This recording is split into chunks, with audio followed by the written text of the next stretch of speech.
Il cherche toujours cette salope? Putain de perte de temps, mec. Un putain d'enculé lui a probablement déjà tailladé le cul.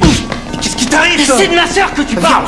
Kevin a sévèrement corrigé ce salaud parce que sa sœur est toujours portée disparue. Depuis la disparition de sa sœur, Kevin n'a pas arrêté de la chercher. Il ne pense qu'à ça tout le temps. Keisha, elle est tout. Écoute ton pote, tu ferais mieux de foutre le camp.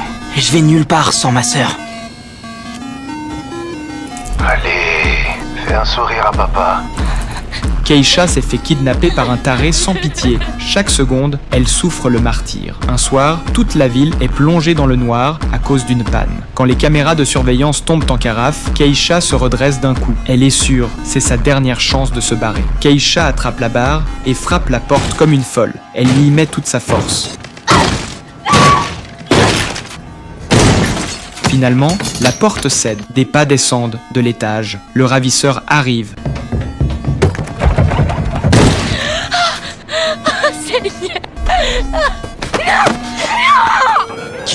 Keisha se fait reprendre et ramener de force. Le lendemain, Ronnie se pointe à la maison. Il demande au proprio s'il a entendu des cris la veille. Le proprio dit que sa femme aussi a entendu, mais que ça venait d'en face, pas de chez eux. Ronnie sent un truc pas net. Il trouve une astuce tout de suite. Il ment en disant que ses toilettes sont en rade à cause de la panne et demande à utiliser les siennes. Le proprio refuse au début, mais Ronnie insiste lourdement. Pour ne pas éveiller les doutes, le proprio finit par accepter.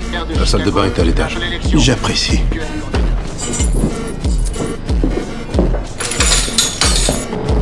Ronnie fouille la maison en détail. Il est certain que le bruit venait de là.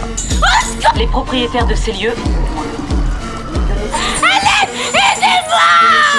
Nous avons encore le temps pour quelques... Vous entendez ça? Entendre quoi? J'ai l'impression d'entendre des voix. Keisha sombre dans le désespoir total. Ronnie retourne dans la rue. Pendant qu'il cherche d'autres indices, le voisin d'à côté l'interpelle. Vous cherchez qui?